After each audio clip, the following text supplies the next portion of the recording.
Hi friends, welcome to Kavya Nayana cooking channel. ನಾನು ಸುಷ್ಮಾ. ಬನ್ನಿ, ಇವತ್ತು ನಮ್ಮ ಉತ್ತರ ಕರ್ನಾಟಕದ ಸ್ಪೆಷಲ್ ಗೋಧಿ ರವೆನ ಬಳಸಿ ನಾನು ಸಜ್ಜಕದ ಹೋಳಿಗೆನ ಯಾವ ತರ ಮಾಡೋದು ಅಂತ ಸಿಂಪಲ್ ಆಗಿ ತೋರಿಸ್ಕೊಡ್ತೀನಿ. ನೋಡಿ, ನಾನು 1.5 ಕಪ್ ಅಷ್ಟು ಗೋಧಿ ರವೆನ ತಗೊಂಡಿದ್ದೀನಿ. ನಿಮ್ಮ ಹತ್ರ ಕೇಸರಿ ರವೆ ಇದ್ರೆ ಅದನ್ನು ಕೂಡ ತಗೋಬಹುದು. ಯಾವುದೇ ಕಾರಣಕ್ಕೂ ಸಣ್ಣ ರವೆನ ಬಳಸಬೇಡಿ, ಅದು ಚೆನ್ನಾಗಿ ಬರೋದಿಲ್ಲ. ಅದಕ್ಕೋಸ್ಕರ ಕೇಸರಿ ರವೆ ಹಾಗೆ ನೀವು ಬನ್ಸಿ ರವೆ ಅಂತೀರ ನೋಡಿ, ಅದು ಹಾಗೆ ಈ ಗೋಧಿ ರವೆ ಎರಡರಲ್ಲೂ ನಾವು ಸಜ್ಜಕದ ಹೋಳಿಗೆನ ಮಾಡ್ಕೋಬಹುದು. 1.5 ಕಪ್ ಆಗುವಷ್ಟು ನಾನು ಗೋಧಿ ರವೆನ ಕಡಾಯಿಗೆ ಹಾಕೊಂಡಿದ್ದೀನಿ. ಚೆನ್ನಾಗಿ ಇಲ್ಲಿ ನಾವು ಇದನ್ನ ಹುರ್ಕೊಳ್ಳೋಣ. ಲೋ ಫ್ಲೇಮಲ್ಲಿನೇ ಚೆನ್ನಾಗಿ ನಾವು ಇದನ್ನ 1-2 ನಿಮಿಷ ಹುರ್ಕೊಂಡ್ರೆ ಸಾಕಾಗುತ್ತೆ. ಒಳ್ಳೆ ಪರಿಮಳ ಬರುತ್ತೆ ಹುರಿದಾಗ, ಆವಾಗ ಆಫ್ ಮಾಡ್ಕೊಂಡ್ರೆ ಸಾಕು. ಇಲ್ಲ ನಿಮಗೆ ಸ್ವಲ್ಪ ಮುಟ್ಟಿ ನೋಡಿದ್ರೆ ಬೆಚ್ಚಗೆ ಅನ್ಸಿದ್ರೆ ಅವಾಗ ಕೂಡ ನೀವು ಆಫ್ ಮಾಡ್ಕೋಬಹುದು. ಜಾಸ್ತಿ ಏನು ಹುರಿಯೋದೇನು ಅವಶ್ಯಕತೆ ಇರಲ್ಲ ಫ್ರೆಂಡ್ಸ್. ಹೊಸಬರು ಯಾರಾದ್ರೂ ನಮ್ಮ ವಿಡಿಯೋ ನೋಡ್ತಾ ಇದ್ರೆ ಪ್ಲೀಸ್ ಸಬ್ಸ್ಕ್ರೈಬ್ ಮಾಡ್ಕೊಂಡು ನೋಡಿ. ವಿಡಿಯೋನ ಎಲ್ಲೂ ಕೂಡ ಸ್ಕಿಪ್ ಮಾಡಬೇಡಿ, ಪೂರ್ತಿಯಾಗಿ ವಿಡಿಯೋ ನೋಡಿ ಸಪೋರ್ಟ್ ಮಾಡಿ ಫ್ರೆಂಡ್ಸ್. ನಮ್ಮ ವಿಡಿಯೋಗಳು ನಿಮ್ಗೆ ಏನಾದ್ರೂ ಯೂಸ್ಫುಲ್ ಅನ್ಸಿದ್ರೆ ನಿಮ್ಮ ಫ್ಯಾಮಿಲಿ ಫ್ರೆಂಡ್ಸ್ಗೆಲ್ಲ ಶೇರ್ ಮಾಡಿ. ಈ ಕಡೆ ಒಲೆ ಮೇಲೆ ನಾನು ಬೆಲ್ಲನ ಕರಗಿಸ್ಕೊಳ್ಳೋದಕ್ಕೆ ಒಂದು ಪಾತ್ರೆನ ತಗೊಂಡಿದ್ದೀನಿ. 1.5 ಕಪ್ ಅಷ್ಟು ರವೆ ತಗೊಂಡಿದ್ದೀನಿ. ಅದಕ್ಕೆ ನಾನು 2 ಕಪ್ ಆಗುವಷ್ಟು ಬೆಲ್ಲನ ತಗೊಂಡಿದ್ದೀನಿ. ನಿಮಗೆ ಸ್ವೀಟ್ ಎಷ್ಟು ಬೇಕು ನೋಡ್ಕೊಂಡು ನೀವು ಅಳತೆನ ಮಾಡ್ಕೋಬಹುದು. ನಾನು 1.5 ಕಪ್ಗೆ ಇಲ್ಲಿ 2 ಕಪ್ ಅಷ್ಟು ಬೆಲ್ಲನ ತಗೊಂಡಿದ್ದೀನಿ. ಇದೇ ಕಪ್ ಅಳತೆಯಲ್ಲೇನೆ 3 ಕಪ್ ಆಗುವಷ್ಟು ನೀರನ್ನ ಹಾಕೊಂತೀನಿ. 3 ಕಪ್ ಅಷ್ಟು ನೀರನ್ನ ಹಾಕೊಂಡಿದ್ದೀನಿ. ಈಗ ಚೆನ್ನಾಗಿ ಬೆಲ್ಲನ ಕರಗಿಸ್ಕೊಳ್ಳೋಣ. ಇಲ್ಲಿ ನಾವು ಪಾಕ ಏನು ಮಾಡೋದಿಲ್ಲ, ಹಾಗೆ ನಾವಿಲ್ಲಿ ಬೆಲ್ಲನ ಕರಗಿಸ್ಕೋಬೇಕು. ನೋಡಿ, ಇವಾಗ ಬೆಲ್ಲ ಕರಗಲಿ. ನೋಡಿ, ಚೆನ್ನಾಗಿ ಬೆಲ್ಲ ಎಲ್ಲ ಕರಗಿಸ್ಕೊಂಡಿದ್ದೀನಿ. ನೋಡಿ, ಇವಾಗ ಇದನ್ನ ಒಲೆನ ಆಫ್ ಮಾಡ್ಕೊಂಡ್ಬಿಡೋಣ. ರವೆ ಕೂಡ ಅಷ್ಟೇ ನೋಡಿ, ಬೆಚ್ಚಗಾಗಿದೆ. ಮುಟ್ಟು ನೋಡಿದ್ರೆ ಬಿಸಿ ತಾಗಿದ್ರೆ ಸಾಕಾಗುತ್ತೆ. ಇವಾಗ ಇದು ಕೂಡ ಹುರಿದಿದ್ದಾಗಿದೆ. ಇದನ್ನು ಕೂಡ ಒಲೆನ ಆಫ್ ಮಾಡ್ಕೊಂಡ್ಬಿಡ್ತೀನಿ. ಒಲೆ ಮೇಲೆ ಇನ್ನೊಂದು ಪಾತ್ರೆನ ಇಟ್ಕೊಂಡಿದ್ದೀನಿ. ಈಗ ಒಲೆ ಆನ್ ಮಾಡ್ಕೊಂಡಿದ್ದೀನಿ. ಹಾಗೆ ಇಲ್ಲಿ ಬೆಲ್ಲದ ನೀರನ್ನ ಈ ಪಾತ್ರೆಗೆ ಸೋಸ್ಕೊಂತೀನಿ. ನೋಡಿ, ಕಲ್ಲೆಲ್ಲ ಕಸರೆಲ್ಲ ಇರುತ್ತಲ್ವಾ, ಅದಕ್ಕೋಸ್ಕರ ನಾವು ಸೋಸ್ಕೋಬೇಕಾಗುತ್ತೆ. ನೀವು ಬೆಲ್ಲ ಚೆನ್ನಾಗಿರೋದೇ ತಗೊಂಡ್ರೆ ಸೋಸ್ಕೊಳ್ಳೋ ಅವಶ್ಯಕತೆ ಏನಿರೋದಿಲ್ಲ. ಅದಕ್ಕೋಸ್ಕರ ನೋಡಿ ಎಷ್ಟೊಂದು ಗಲೀಜಿದೆ ಅಲ್ವಾ. ನೋಡಿ, ಈ ತರ ಸೋಸ್ಕೋಬೇಕು. ಇವಾಗ ಇದು ಚೆನ್ನಾಗಿ ಬೆಲ್ಲದ ನೀರು ಕುದಿಬೇಕು. ಯಾವುದೇ ಸ್ವೀಟ್ ಮಾಡಿದ್ರೆ ಒಂದು ಚಿಟಿಕೆ ಆದ್ರೂ ಉಪ್ಪನ್ನ ಸೇರಿಸಬೇಕು. ಸ್ವೀಟು ತುಂಬಾ ಚೆನ್ನಾಗಾಗುತ್ತೆ. ಹಾಗೆ ಇಲ್ಲಿ ಒಣ ಶುಂಠಿ ಪುಡಿನ ಒಂದು ಅರ್ಧ ಸ್ಪೂನ್ ಆಗುವಷ್ಟು ಹಾಕೊಂಡಿದ್ದೀನಿ. ಹಾಗೆ ಇಲ್ಲಿ ಏಲಕ್ಕಿ ಪುಡಿ ಕೂಡ ಒಂದು ಅರ್ಧ ಸ್ಪೂನ್ ಅಷ್ಟು ಹಾಕೊಂಡಿದ್ದೀನಿ. ಜಾಯಿಕಾಯಿನ ಸ್ವಲ್ಪ ನೋಡಿ ಈ ತರ ಕೊಬ್ಬರಿ ತುರಿಯೋ ಮನೆಯಲ್ಲಿ ಸ್ವಲ್ಪ ತುರ್ಕೊಂಡು ಹಾಕೋತಾ ಇದ್ದೀನಿ. ಆಪ್ಷನಲ್, ನಿಮ್ಗೆ ಬೇಕಂದ್ರೆ ಹಾಕೊಳ್ಳಿ, ಬೇಡ ಅಂದ್ರೆ ಸ್ಕಿಪ್ ಕೂಡ ಮಾಡಬಹುದು. ಇವಾಗ ನೋಡಿ ನೀರು ಕುದಿತಾ ಇದೆ, ಬೆಲ್ಲದ ನೀರು. ಇವಾಗ ರವೆನ ಹಾಕೊಳ್ಳೋಣ. ಇಲ್ಲೇನು ಗಂಟೆನ ಆಗೋದಿಲ್ಲ, ನೀವು ಹಾಕೋಬಹುದು. ಇವಾಗ ಮಿಕ್ಸ್ ಮಾಡ್ಕೊಳ್ಳೋಣ. ಚೆನ್ನಾಗಿ ನಾವಿಲ್ಲಿ ರವೆನ ಬೇಯಿಸ್ಕೋಬೇಕು. ನೋಡಿ, ತುಂಬಾ ಅಂದ್ರೆ ತುಂಬಾ ಚೆನ್ನಾಗಿರುತ್ತೆ. ಬೇಗ ಮಾಡ್ಕೊಂಡು ತಿನ್ನೋಂತ ಹೋಳಿಗೆ ರೆಸಿಪಿ ಫ್ರೆಂಡ್ಸ್. ಈಸಿಯಾಗಿ ಮಾಡ್ಕೋಬಹುದು.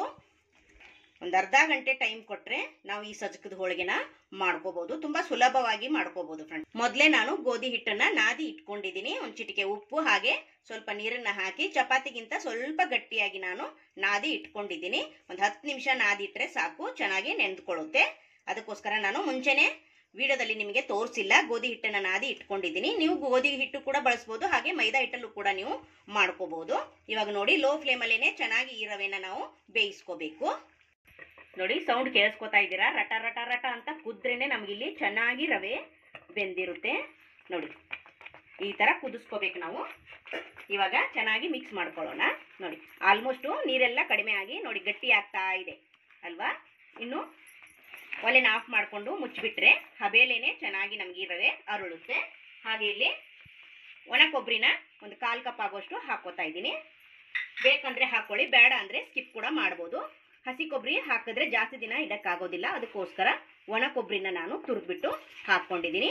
ನೋಡಿ, ಇವಾಗ ಚೆನ್ನಾಗಿ ಮಿಕ್ಸ್ ಮಾಡಿಕೊಂಡು ಇವಾಗ ಗಟ್ಟಿಯಾಗಿದೆ. ಇವಾಗ ಒಲೆನ ಆಫ್ ಮಾಡಿಕೊಂಡು ಇದನ್ನ ಮುಚ್ಚಿ ಒಂದು 10 ನಿಮಿಷ ಬಿಡೋಣ. ಹಬೇಲಿ ಚೆನ್ನಾಗಿ ರವೆ ಅರಳುತ್ತೆ. ನೋಡಿ ಫ್ರೆಂಡ್ಸ್, ಎಲ್ಲ ಹೂರ್ಣ ತಣ್ಣಗಾಗಿದೆ. ನೋಡ್ತಾ ಇದ್ದೀರಾ, ನಾನು ಅಗಲವಾದ ಪರಾತ್ಗೆನೆ ಹಾಕೊಂಡಿದ್ದೆ ಬೇಗ ತಣ್ಣಗಾಗ್ಲಿ ಅಂತ. ಇವಾಗ ತಣ್ಣಗ್ ಕೂಡ ಆಗಿದೆ. ನೋಡಿ, ಹೂರ್ಣ ನಾನು ಉಂಡೆ ಮಾಡೋಷ್ಟು ಹದ ಬಂದಿದೆ. ಇಷ್ಟ ಆದ್ರೆ ಸಾಕು. ಎಲ್ಲವನ್ನು ನಾನು ಈ ತರ ಉಂಡೆನ ಮಾಡಿ ಇಟ್ಕೊಂತೀನಿ. ನೋಡಿ, ಎಲ್ಲ ಉಂಡೆನ ಮಾಡಿ ಇಟ್ಕೊಂಡಿದ್ದೀನಿ. ಹಾಗೆ ಇಲ್ಲಿ ಹಿಟ್ಟು ಕೂಡ ಚೆನ್ನಾಗಿ ಸಾಫ್ಟ್ ಆಗಿ ನೆನೆದಿದೆ. ನೋಡ್ತಾ ಇದ್ದೀರಾ, ಇಷ್ಟು ಸಾಫ್ಟ್ ಆಗಿ ನಾನು ಕಲಸಿ ಇಟ್ಕೊಂಡಿದ್ದೀನಿ. ಒಂದು 10 ನಿಮಿಷ ನೆನೆಯೋದಕ್ಕೆ ಬಿಟ್ಟಿದ್ದೆ.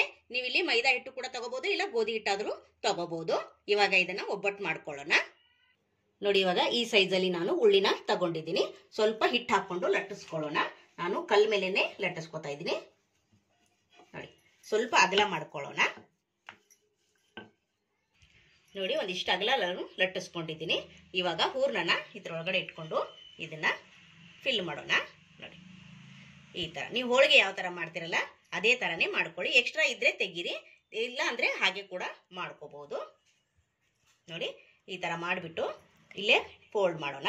ನೋಡಿ ಮತ್ತೆ ನಾನು ಸ್ವಲ್ಪ ಹಿಟ್ಟನ್ನು ಹಚ್ಕೊಂಡು ಲಟ್ಟಿಸ್ಕೊತೀನಿ.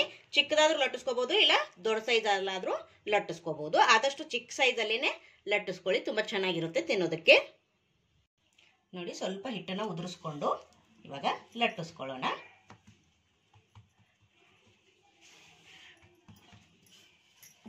ನೋಡಿ ನಿಧಾನಕ್ಕೆ ಲಟ್ಟಿಸ್ಕೊಳ್ಳಿ.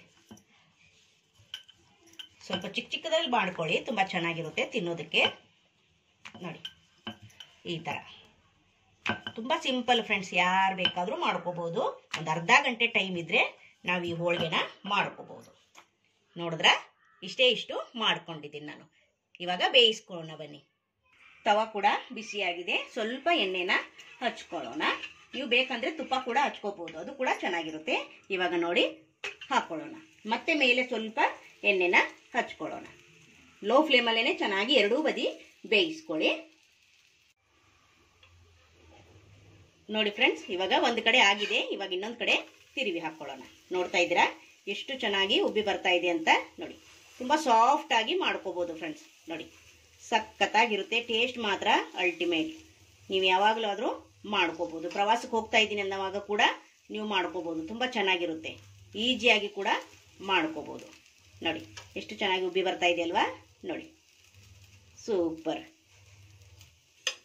ನೋಡಿ ಫ್ರೆಂಡ್ಸ್, ಎರಡೂ ಕಡೆ ಚೆನ್ನಾಗಿ ಬೇಯಿಸ್ಕೊಂಡಿದ್ದೀನಿ, ನೋಡ್ತಾ ಇದ್ದೀರಾ. ಇವಾಗ ಇದಾಗಿದೆ, ಇದನ್ನ ಒಂದು ಪ್ಲೇಟ್ಗೆ ತೆಗಿಯೋಣ. ನೋಡಿ ಇದೇ ತರಾನೇ ಮಾಡಿ ಇಟ್ಕೋತಾ ಇದ್ದೀನಿ. ಎಲ್ಲವನ್ನು ಮಾಡಿ ನಿಮ್ಗೆ ತೋರಿಸ್ಕೊಡ್ತೀನಿ. ನೋಡಿ ಫ್ರೆಂಡ್ಸ್, ಎಲ್ಲ ಹೋಳಿಗೆನ ಸಜ್ಜಕದ ಹೋಳಿಗೆ ನಾನು ರೆಡಿ ಮಾಡಿ ಪ್ಲೇಟಲ್ಲಿ ಇಟ್ಕೊಂಡಿದ್ದೀನಿ.